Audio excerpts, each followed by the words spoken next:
This is the Hockey Podcast Network, your home for hockey talk on every team in the NHL.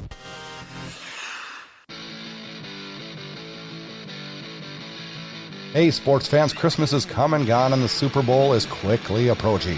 We've seen what our teams are capable of this year, and now it's time to get those last bets in before the big Super Bowl. Will the Ravens be able to get it done? Will Brady and the Patriots get themselves another ring? I bet you have a feeling. Head over to mybookie.ag and make your predictions a reality. MyBookie is one of the most trusted in the industry.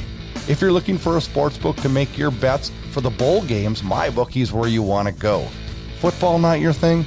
No worries. MyBookie's got it all, from NBA to NHL to Premier League. They have the fastest payouts, best promotions, and very helpful 24/7 customer service.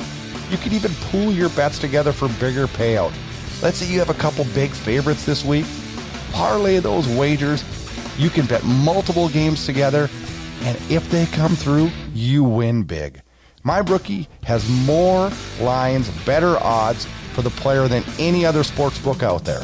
If you join now, MyBookie will match your deposit halfway, all the way up to $1,000, which means if you deposit $200, you'll get an extra $100 in free play money for free. All you have to do is use a promo code THPN to activate the offer. Once again, that promo code is THPN to get extra cash from MyBookie. Bet, win, get paid. Calgary Flames fans, it's time for Flames Unfiltered. Entertaining and controversial hockey talk with your host, Brad Baroud. Friday, it was easy. Sunday, not so much. Are the Oilers that bad? And are the Canucks that good?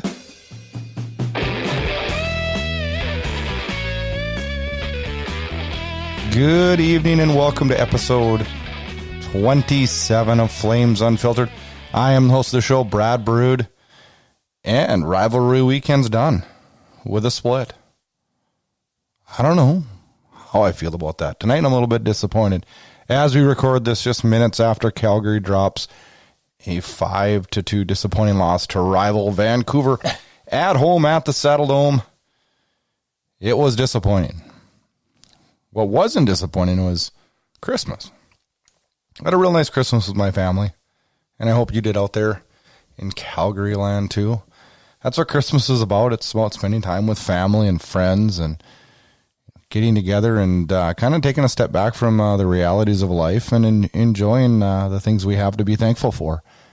Good to see that the Flames celebrated Christmas together. As I saw, Milan Lucic posted a picture. McGrattan was in there, Gaudreau, Monahan, Bennett, Brody, Giordano, wives, girlfriends. I like seeing teams do things together in the holidays, and without much of a break, the Flames really couldn't leave to go with family, so they took care of it at home. Well, my health. Ugh. As I cough, it hasn't been good. It's getting better and better every day. I'm so sorry for the horrible episodes right prior to Christmas. I'm battling either bronchitis or pneumonia or some, I don't know what the hell I got, but it's been rough. Oof. Survived Christmas feeling like garbage.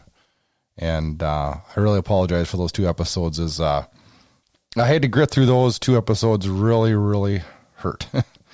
But feeling a little bit better tonight. Happy with the Flames for the most part. As I had this weekend, marked on my calendar since the schedule came out. It's Rivalry weekend, I called it.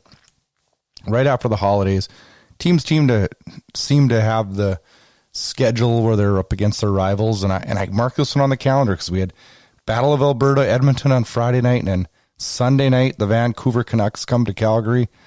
Boy, it doesn't get any better than that if you're a Flames fan.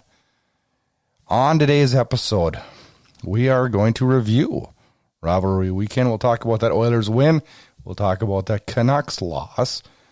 And then we have a very, very, very special Battle of Alberta Roundtable as Jon Boutin and Kyle Brandt from the podcast Oil Country, a great podcast you can check out on the Hockey Podcast Network.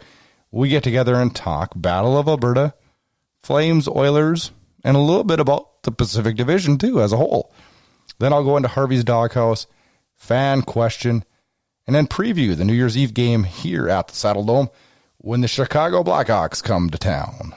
Every team, everywhere. The Hockey Podcast Network. Hey, the Hockey Podcast Network, they are proud to have a brand new and exciting new hockey podcast. It is called Ice Analytics. It is a deep dive into hockey analytics, statistical analysis, and how they relate to the sport both on and off the ice. They talk about trades, signings, sports gambling, everything that has to do with analytics in the hockey world. Make sure you check that hockey podcast out on the Hockey Podcast Network. Every team, everywhere. The Hockey Podcast Network.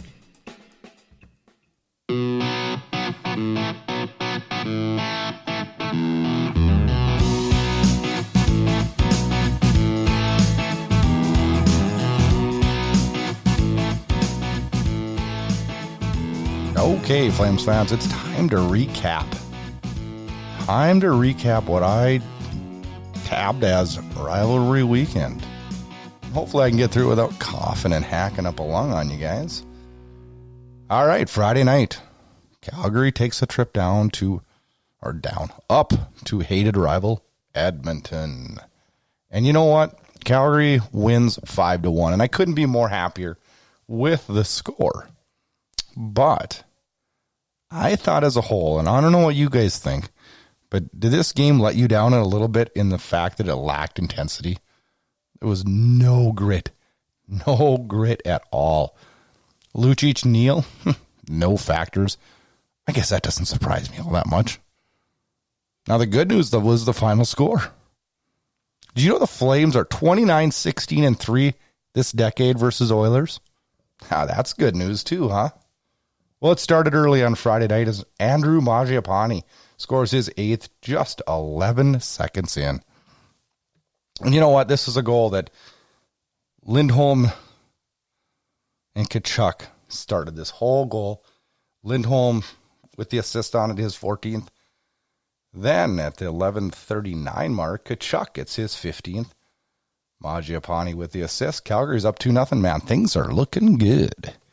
And then Connor McDavid gets his 22nd with about 5 and change to go in the period, and we had a game again.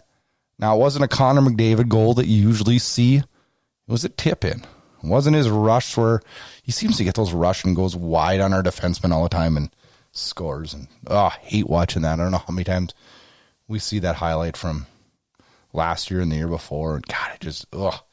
But anyways, he gets his 22nd. We head into the second period, 2-1 in favor of the good guys. Sean Monahan gets his 12th on, I don't know, kind of a weak one, I guess. I guess that would sum it up, huh? Gaudreau gets his 20th assist. Brody his 10th assist on that one. That one just a minute 8 into the period. That seems to be a trend. We'll talk about that more in the third. Elias Lindholm gets his 16th at the 16:54 mark. Mangiapane is with another assist. Brody with another assist. That chases Koskinen. In comes Mr. Mike Smith. We know all about him, don't we, Flames fans? No scoring to finish out the second. 3-1 in favor of the good guys after 2. Into the third period, Michael Backlund scores a beauty. Just 57 seconds in, his 5th of the year. Frolic Giordano with assists, and it's 5-1 Calgary. That was also a shorthanded goal, and that's something we haven't seen the Flames do a lot this year, as we have the worst, we allow the most shorthanded goals of any team in the league, but haven't scored a whole lot of them either. I believe that was only our second or third shorthanded goal of the year. But anyways, Michael Backlund gets a good one, and we need to get him going. We really need to get him going. All in all, very happy with the Battle of Alberta. We'll talk a whole bunch more coming up in our great roundtable we had with the guys from Oil Country Podcast. Don't miss that on this podcast. It is going to be excellent. But then game 2 of Rivalry Weekend, Sunday night, just got over as I record right now. Just got done. Calgary drops a important game, 5-2 to Vancouver, and now Vancouver leapfrogs them in the standings into third place. Calgary falls to fourth in the Pacific Division. In this game, I can sum it up pretty quickly and pretty easily. No flow, tons of penalties, some stupid penalties, way too many blind passes that resulted in turnovers, and to top it off, we had a rare bad night in net for David Riddick as he gets chased after allowing 3 early. 3 of them came in the first period as Tyler Myers gets his second of the year. 3:29 in on the power play on a shot that, I don't really blame Riddick on this one. Brody was right in front of him. He didn't have a fighting chance of seeing that one. But then at the 6:40 mark, David Riddick lets in kind of a stinker. His third of the year, 2-0 Vancouver. Things are not looking good in Calgary.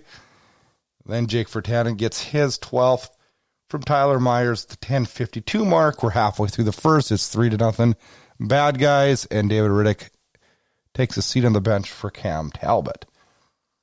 No scoring the remainder of the first period. Vancouver pretty much dominated play for, pretty much, let's just say it, all night long. They look like a much better hockey team than the Calgary Flames did tonight.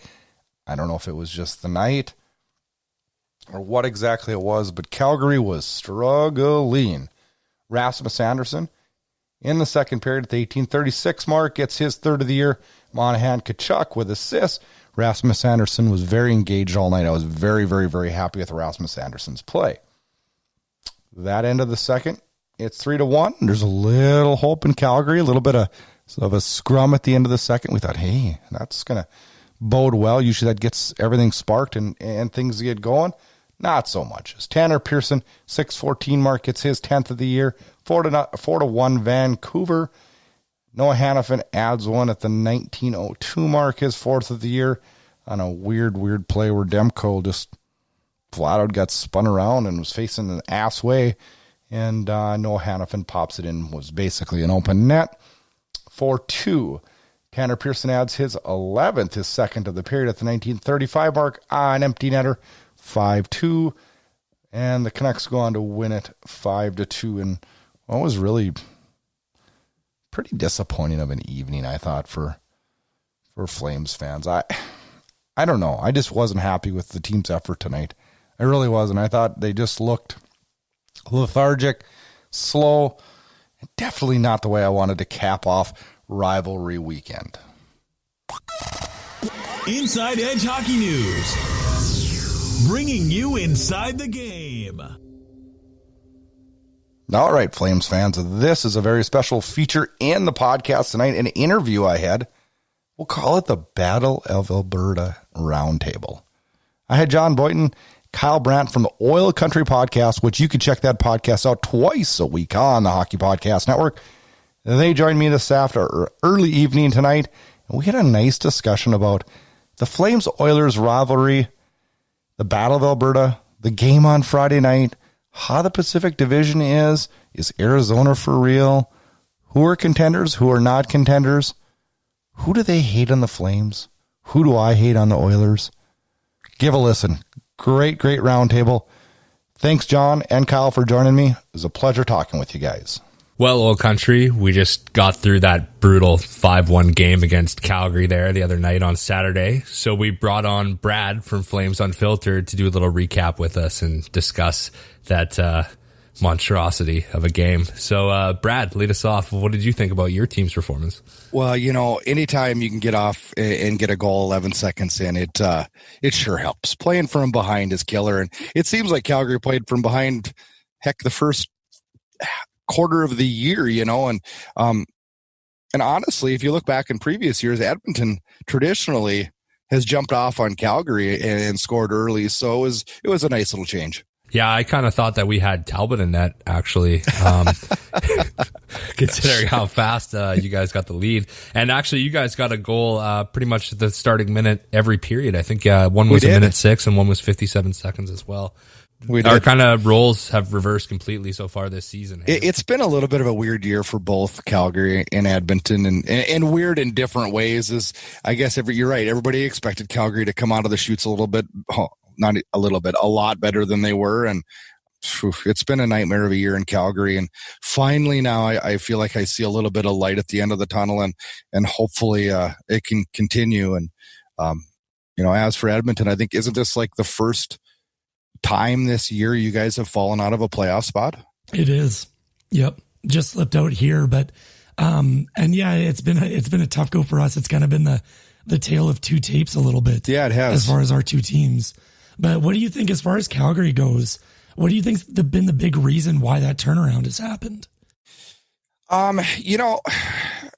With the Bill Peters disaster, I don't even know what you even want to call that anymore, but monstrosity. I think at that point the play on the ice was just kind of forgotten, and it was like we're at such an all-time low as a franchise that you kind of had to hit the reset button, because there really was nowhere to go further down than that, really, was there?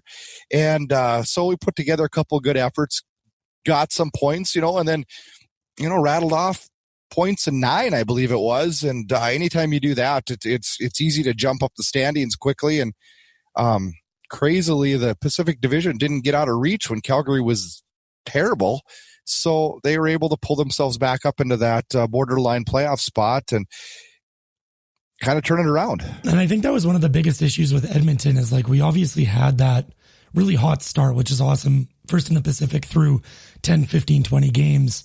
But then you saw that, like you mentioned, the Pacific Division's been really stalling kind of throughout the year, and they just couldn't quite take that next step where they had ample opportunities to make that gap bigger at the top of the board.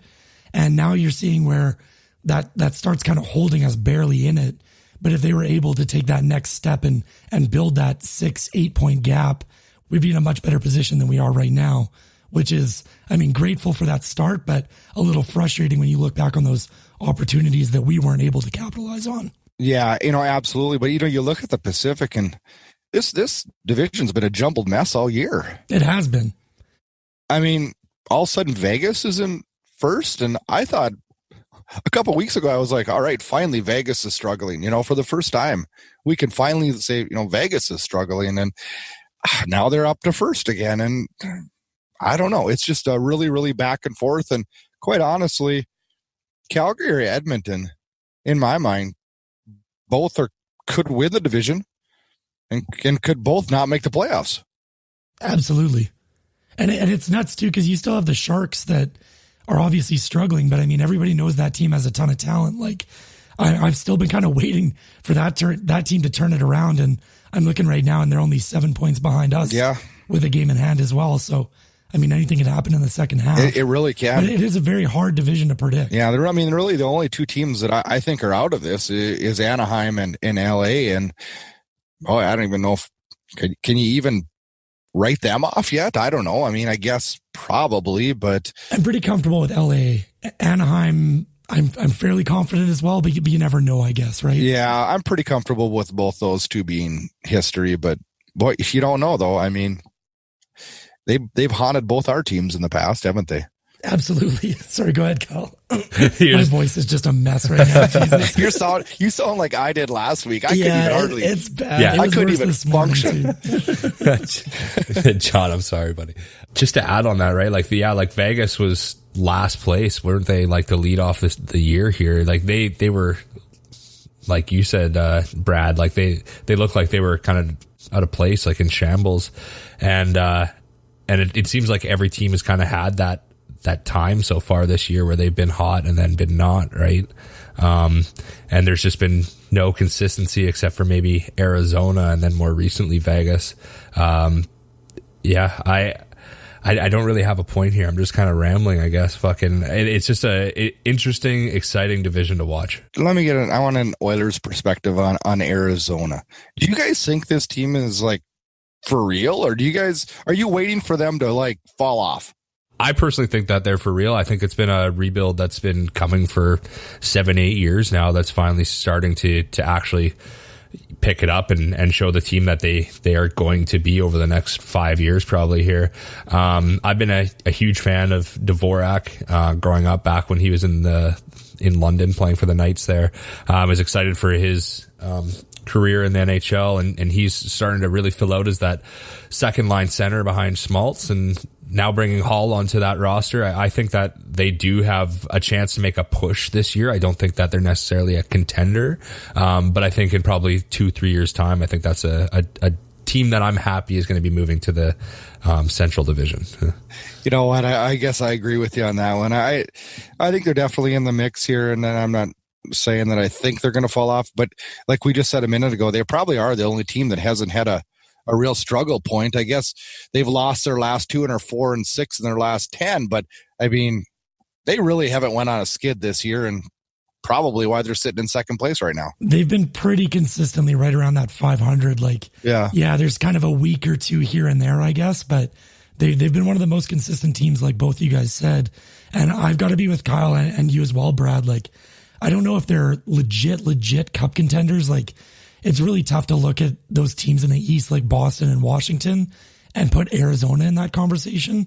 But I think they're in that next tier of teams, and I think they're for real. I think they are. I think they're dark horse candidate when it comes to the playoffs, right? Like if the Oilers are out, or Brad, I'm sure if the Flames are out in your case, like that, the Coyotes are probably who I'll be cheering for next in that case.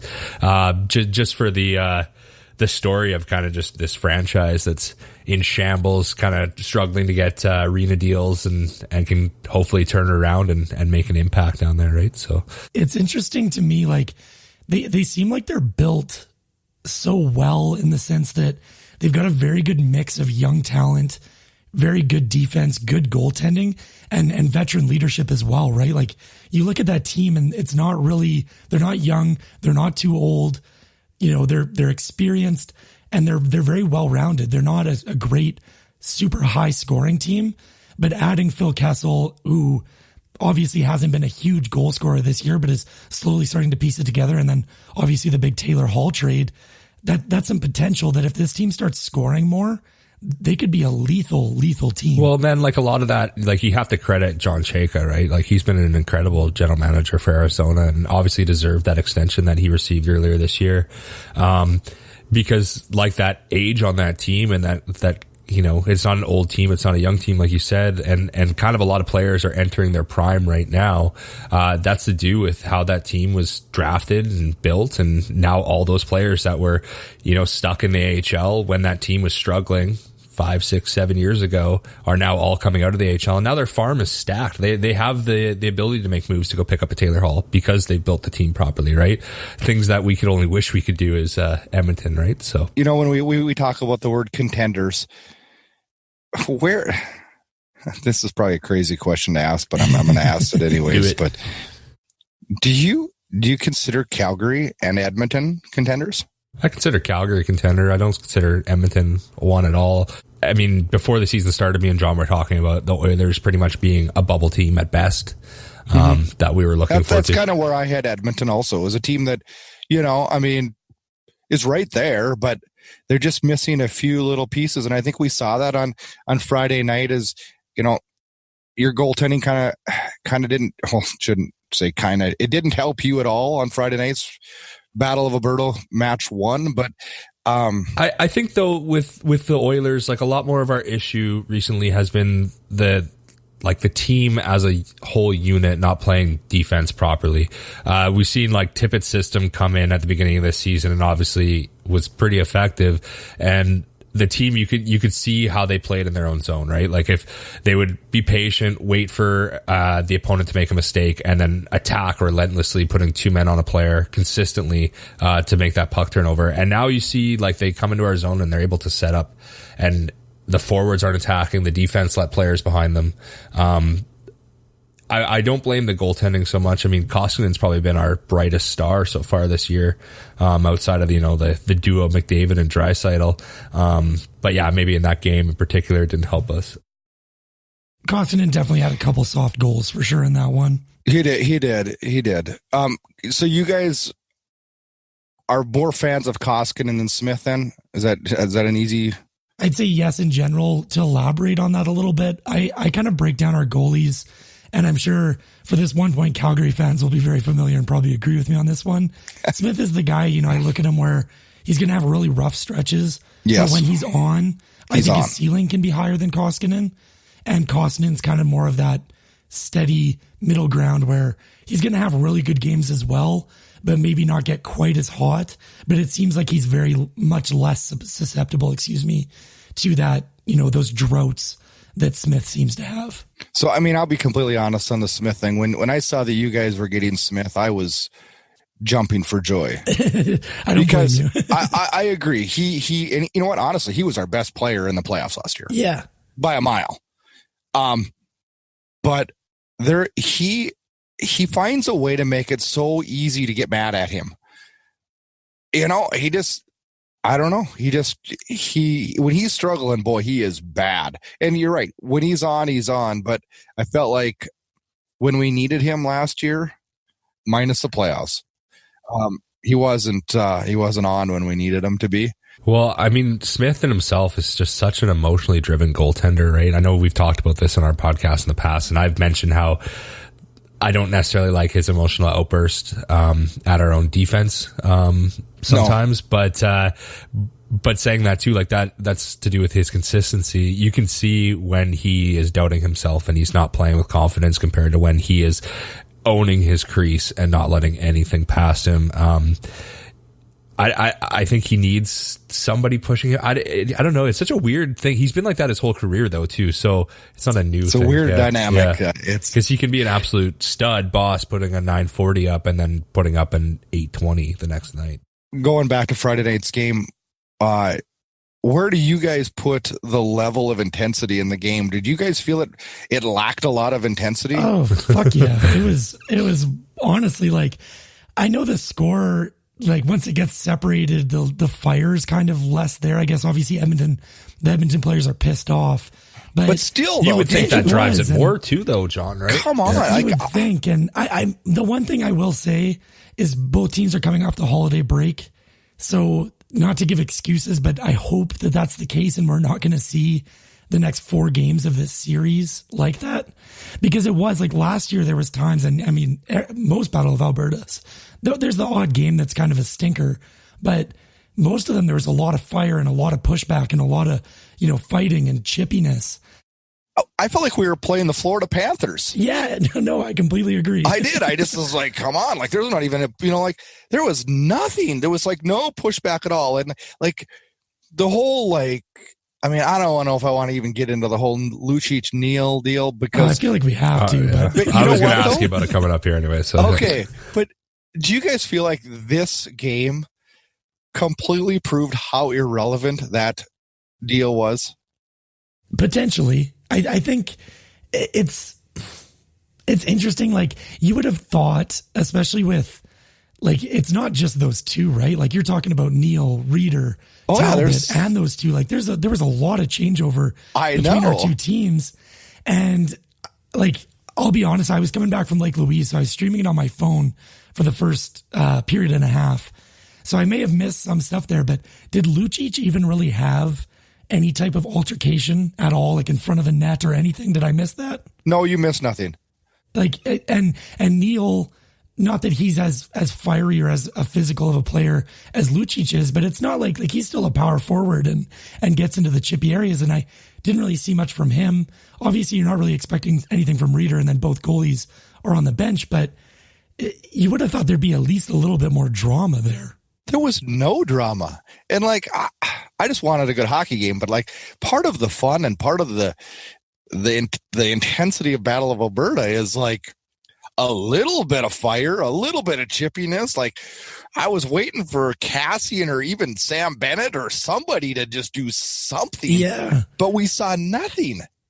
Other than a couple of good hits, there was no retaliation from them whatsoever. And even I always kind of, I'm sure you have when you watch other teams, you have your guys you kind of worry about, and I was kind of like Darnell Nurse, I kind of worry about that situation, and it's like, there's just nothing. There was just nothing. Even Cassian and Tkachuk have had a history, right? Like, I'm surprised that nothing lit up there. Yeah, and Tkachuk didn't do anything either, which, quite honestly, I'm not going to defend Matthew Tkachuk, but like, a lot of the times he's not even the one really starting it. He might start it with his mouth, but like, he's not like he is the ultimate instigator without doing it physically a lot of the time. Most of the time physically, he doesn't start it physically. He maybe started it verbally, but like, there was none of that. Nobody flying off the handle even at him at all. It didn't look like anybody was upset with anybody out there. So, Brad, I've got to ask you about Tkachuk, because that was one of the few questions I had in my head coming into this as well. So you hear the phrase about a ton of players over the years of you hate to play against him, but you love him when he's on your team. Yeah. So does Tkachuk, obviously I'm not suggesting you hate Tkachuk, but is he that identical player? Like, cause there's like Cassian's a big example for that, right? He hurt Sam Gagner when he was a Canuck. Oilers fans despised Zach Cassian.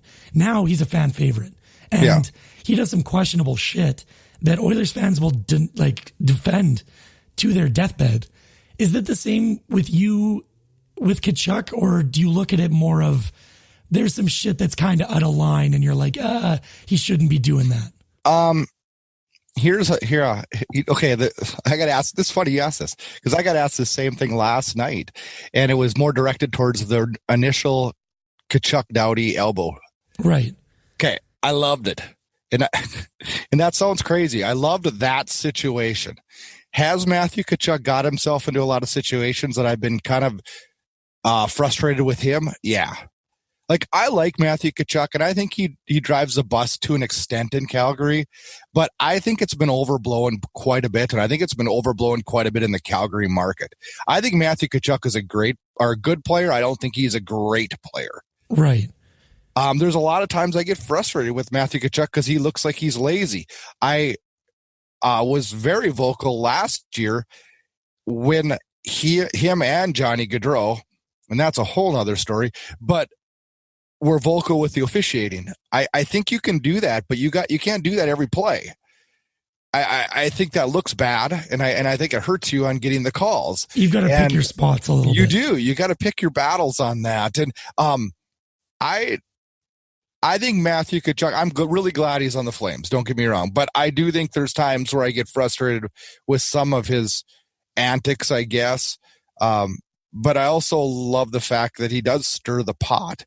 And if you really look back at his career, I can count the cheap shots that he's done probably on one hand. He's not a Brad Marchand where he's going to take your knee out. Right. And maybe I see that. Maybe I'm seeing that through rose-colored glasses. And please remind me of some, and if you can think of them. Off the top of my head, I think a lot of it comes back to his earlier, like, rookie season, right? Where the one play at the top of my head is he didn't really come over the bench, but wasn't there one where I don't know if he speared the guy or cross-checked him, and he was in his bench and did they that? were having an altercation at the bench, and he like hooked him in the legs, and then the team had a meeting with him in the locker room after and kind of said, like, we appreciate what you do, but just time and place. Yeah. Right. Yep. Oh yeah, he's definitely, and I see some of the mistakes that Matthew made early in his career. Brady's doing them right now. I'm trying to think back. I'm trying to remember it a little bit more clearly, but 2 years ago in the Battle of Alberta when Cassian and Tkachuk got into it, I don't even remember what the hell started that, to be honest with you. He was on top of McDavid and like wrestling McDavid when he was on the ice, and then Cassian came back and tried to fight him, and then Tkachuk turtled up, and then that was kind of there. And I think that's the biggest thing, that my biggest complaint with Tkachuk, honestly, is that he'll start shit and not finish it. Exactly. I'm with you there. He will run around, and not run around in a dirty way. It's not like he's going out every shift slew-footing guys and spearing guys or anything like that. But he's a hard-nosed guy that goes to the dirty areas, gets under people's skin, and occasionally crosses the line and then doesn't pay the piper when they come calling, And that's my biggest complaint. He did pay the piper with Doughty, though. For sure. He fought right away. So he has before. But yeah, I can't completely disagree with you. To be fair, though, John, like, that's kind of part of his character, right? Like, I'm going to compare him, but it's obviously not to that extreme, right? Like Sean Avery, when he was in the league, was obviously hated. And I'm not comparing Tkachuk to Avery, but Avery was known to be like not actually as bad of a guy as he was in the NHL, right? Like he put on quite the persona and character in order to create that hatred towards him. And Tkachuk, like turtling after he does that, helps build that hatred. Like those players want to kill him even more now, and are going to make more mistakes because he did that and trying to force him into fight. So I understand why he does it. I want to kill Tkachuk myself half the time. Really? Right? So but you guys hate Tkachuk that bad? Oh, I fucking hate Tkachuk so much, man. It's partially because like the Calgary Edmonton tie, obviously, like I'll admit that plays a huge factor. And obviously other hated guys like Marchand's the big one.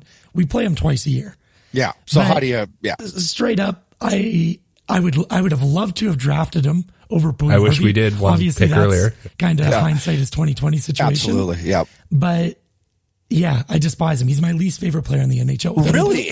I 100% agree with John. Yes. I can't. That surprises me a little bit. It does. It is a big reason that he's a Flame, right? Though that it's like that rivalry's there. Yeah. If he was a Florida Panther, I might even like the way he plays. Yeah. You know? No, exactly. I'm with you. Yeah. Because I don't hate Brad Marchand near as many as a lot of NHL fans do. So do you fear Matthew Tkachuk? Yes. So you're afraid are you afraid he'll hurt? Like when we play Washington, I'm afraid that Tom Wilson will hurt one of our guys. Right. I'm not afraid of Tkachuk like Tom Wilson. Okay. In the way that he's going to injure one of my players. Like even though he has done like a slew foot or whatever here, you know, I'm more worried about Tkachuk and the emotional, like, how he's going to change our team from playing their game. That's exactly and take them off their edge. Yeah, like, that's why I hate playing Tkachuk. Yeah. Which is good on his end. That's what he's there on your team for. So like, that's a compliment to him. Because I think of him as like a total pain in the ass, but I don't think of him as a dirty player. Right. Yeah, exactly. Agreed. And the thing is too, is like, you can't, like, there's dirty players, and then there's players that occasionally like fuck up and cross the line, right? Like McDavid got suspended last year for a headshot. Does that make him a dirty player? No. So that is like the one thing I will say, trying to remove my bias. I will say that, you know, like, I don't think Tkachuk is deep down a dirty player. He's made some questionable and probably dirty decisions, but so is everybody. I mean, Taylor Hall elbowed Zach Cassian in the face. Was that last season? Yeah. Right off the face-off. That was a dirty play. But I don't think Taylor Hall is a dirty player either. So no, I do have to kind of cut some Tkachuk and some slack there. I think every player has their moments. It's an emotional game at the end of the day, right? I got a quick question on the Battle of Alberta, though. Were you guys, and I had forgot, honestly, I can't believe I forgot about this, but I did until I was watching the pregame the other night. But were you upset with Giordano on the McDavid injury last year? I'll be 100% honest. I was. I don't think it was necessarily malicious. And I guess I'm torn, where on one hand, I look at it as unnecessary, where I don't remember the exact score in that game, but the game didn't mean anything for either team. Is that correct? Am I remembering that correctly? No, it meant nothing because, Calgary you guys were already locked in. Yeah, we were already locked out. It was done. Yeah. And it was just like, I know he's going for the puck, but he put himself in a situation where there was a very good chance he was going to take down a player from behind at high speed. And so in that sense, I was mad about it. Sure. In the sense of, it's such a fast game, and he doesn't have the time to say, oh, I might take down McDavid here. Like, maybe I shouldn't dive in there. He's just chasing and going after the puck and trying to make a play. So in the sense that he hurt the best player in the world in a play that from a bird's eye view, you can say, ooh, that looks kind of unnecessary. I was mad. When I thought about it a little more, I was like, you know what? It's not malicious. It's a bang bang decision. I can't really be mad at the guy. Because, I mean, the way I saw it too is McDavid was driving to the net too, where he could have let up too. Like, I for sure. He's not the going collision to, happened right. before that. It was pretty much at the circle, right? He was driving by fast. Gio got beat and then dove out at his legs kind of to try to poke the puck away. Yeah, but you can't hate Gio, right? Like, that guy has to get respect throughout the league. He's not been a dirty player his entire career. He, has maybe made two bad moves. One of them, I think, when he dived in on LA earlier this year. Yeah, as a career wise, like we were talking about people making mistakes and not being a dirty player, like Giordano gets that respect. So yeah, Minnesota wasn't too happy with him last year either, but yeah, they're limited. They're limited for sure. And it, like I said a couple times today here, like it's an emotional game, right? Like I know, and shit does happen, and it's a fast game. Like I think that's a thing a lot of fans don't realize when you're watching on replays and judging the decisions of the players. And it's like, it's easy. And like, I've been guilty of this myself too, where you're like, oh, why does he make that pass? And it's like, put himself in his shoes at his angle. And you have a split decision to make that decision, or a split second to make that decision. Excuse me. Yeah. I mean, I thought it was a pretty good game. Obviously Friday night I was happy with the score, but I was actually kind of disappointed in the lack of drama. I got to say, when you were talking about that a little bit earlier, when the lack of drama and conflict, I was like, I can just like feel all the Oilers fans listening being like, this guy comes in, team wins 5-1. No, I'm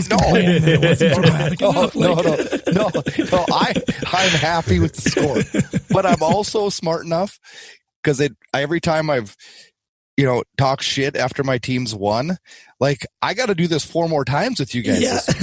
So like I'm a realist. Like this is going to be a battle this year, and this is, and I pray that this is a year like we meet in the playoffs. Like wouldn't that be awesome?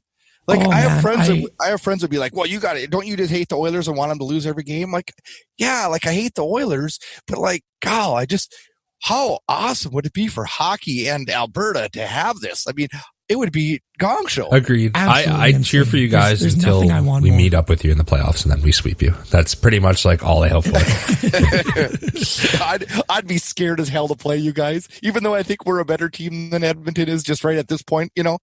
I'd be scared to death to play you guys. I would be. And it's one of those things, like, I think I saw a tweet leading up to the Battle of Alberta. And isn't it like, since the last time we played in a playoff series, Washington and Pittsburgh have met like 12 times in the playoffs?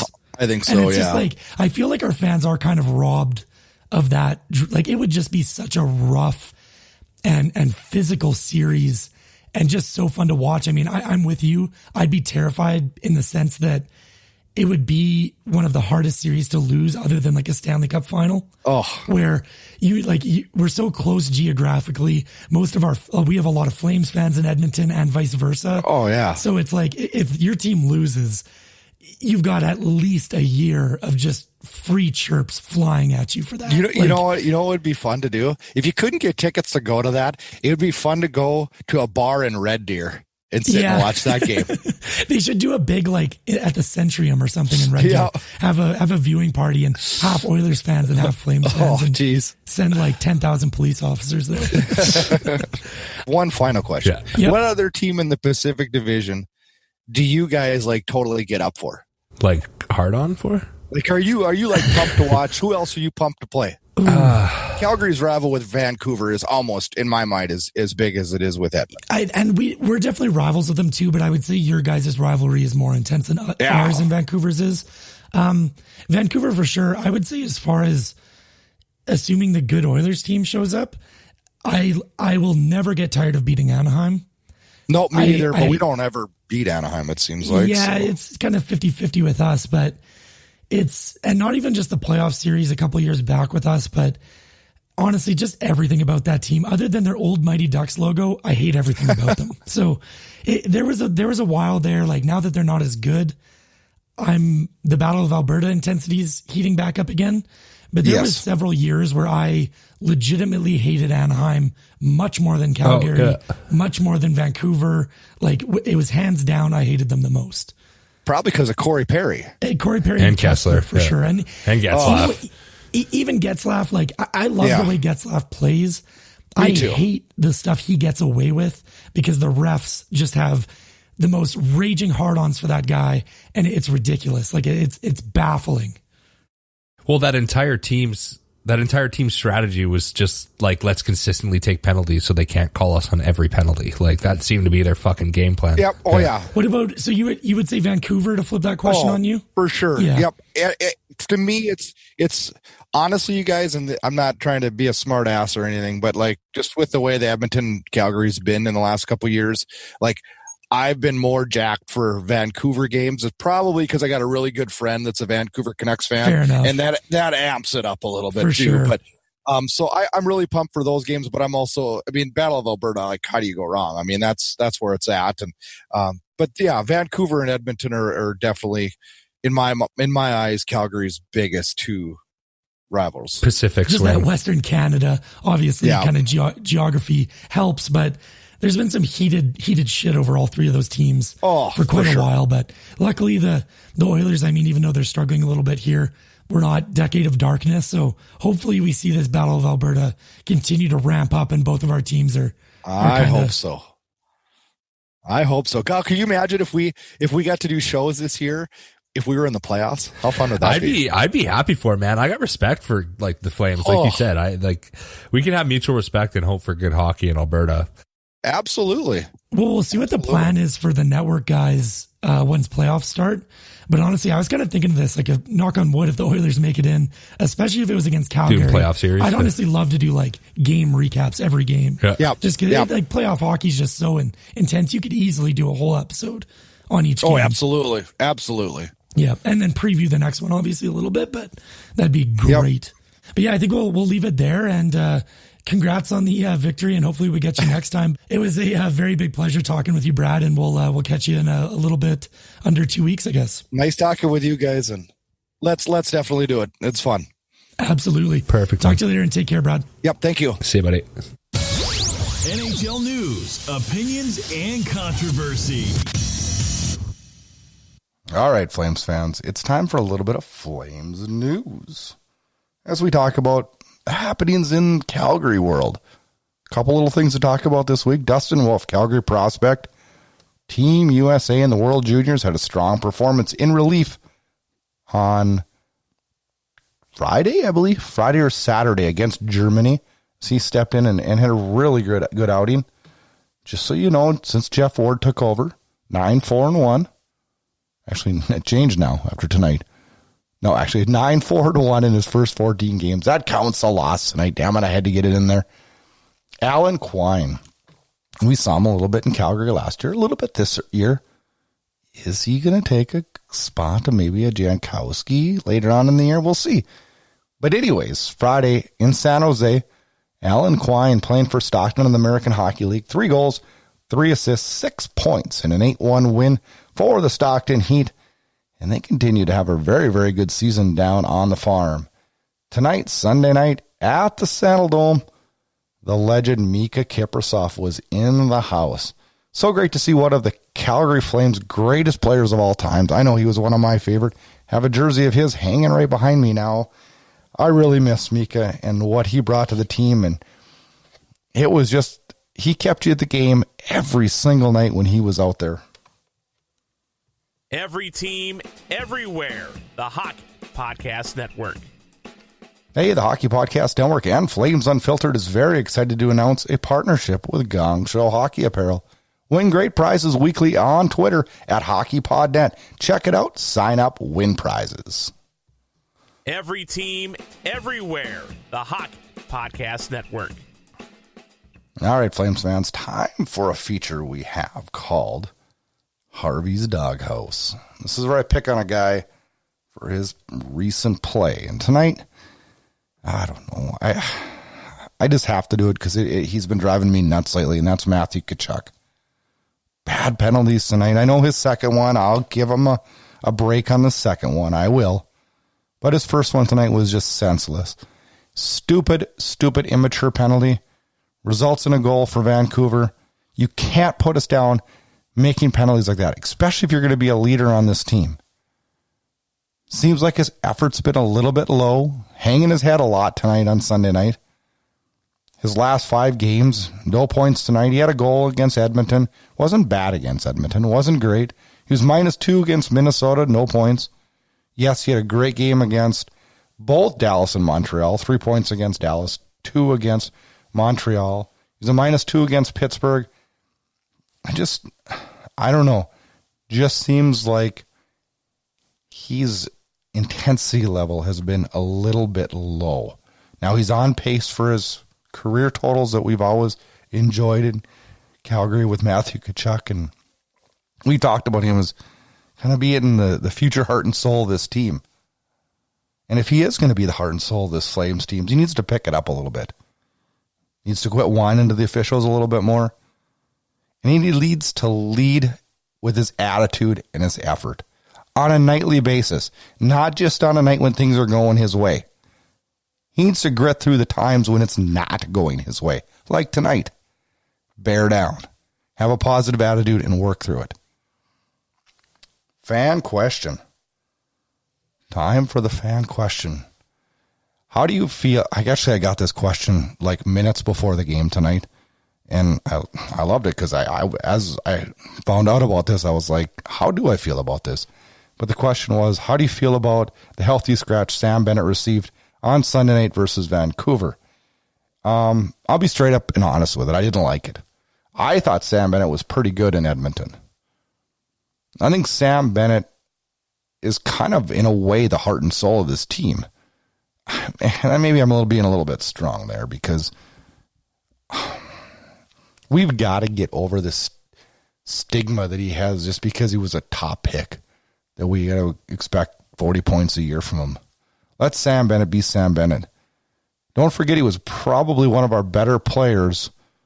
Besides Mike Smith, he was probably the best player in the playoffs last year. He's physical. He works hard. He was important in winning draws on Friday night against Edmonton. Now, I know he's got no goals in his 5 games since returning from injury. And I also get that with the bottom 6 in this team, there's going to be a battle for ice time. And I'm not saying he should be on the top 6. He should be a winger on our third line, and he will work hard on a nightly basis, and his production won't be what you expect, but he'll produce in many, many other ways. I expect Sam Bennett to come back into this lineup and be very strong. I won't lie. When I heard he was a healthy scratch tonight, I shook my head a little bit. I thought, is Sam Bennett getting moved? Is Sam Bennett getting moved tomorrow? I have no information on that. I have no inside information. I have no nothing. I'm just, the thought crossed my mind because I didn't think he was bad at Edmonton. So it made me wonder a little bit. Game preview time. And there's really only one game to preview before we record our next show. We'll be recording again Wednesday night, dropping Thursday morning on the Hockey Podcast Network. And you can check all these podcasts out on flamesunfiltered.com. You can find us on iTunes, all of them, Google Podcasts. I mean, it's on all of them. Make sure you check out flamesunfiltered.com. Check out InsideEdgeHockeyNews.com for more great hockey podcasts. You can get all you're going to need on the Hockey Podcast Network. Every team, twice a week, podcasts galore. Some great, great podcasts on that network. Anyways, I got sidetracked, didn't I? One game to preview. Chicago Blackhawks come to town Tuesday night, New Year's Eve game. Chicago sits 17-17-6, 40 points, 7th in the Central Division. Their last game was a 3-2 shootout win Sunday afternoon in Columbus. Calgary currently stands 20-17-5, 45 points, 4th in the Pacific Division. Their last game, Sunday night, a loss 5-2 to Vancouver. This will be a good battle. It always is a good battle. I know the Blackhawks are down this year, but it's always a strong battle when Calgary takes on Chicago. These are games also that worry me a little bit if you're a Flames fan. Just because when you're playing a team lower in the division, those are ones you need to get those points. You need to beat the Chicagos. You need to beat, the LAs, which we haven't. You need to beat Anaheims. You need to beat those teams lower in the Central, lower in the Pacific, teams that you're above. You can't afford to give 2 points away. Time to get things back on track after a disappointing night tonight as the Vancouver Canucks come to town and knock out the Flames 5-2. Check back next Thursday as we run down New Year's Eve battle between the Chicago Blackhawks and the Calgary Flames.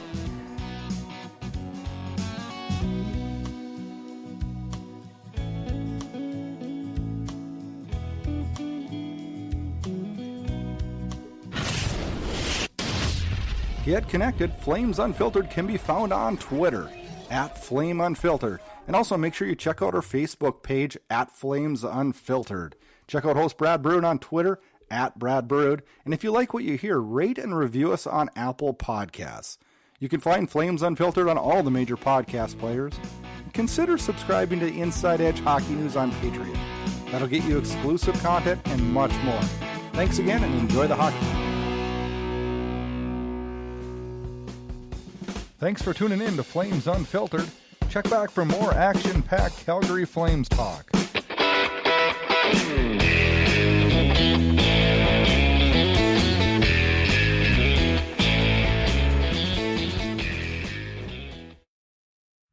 You're listening to the Hockey Podcast Network on Twitter @HockeyPodNet. New episodes every Monday and Thursday. Download at thehockeypodcastnetwork.com or wherever you get your podcasts from.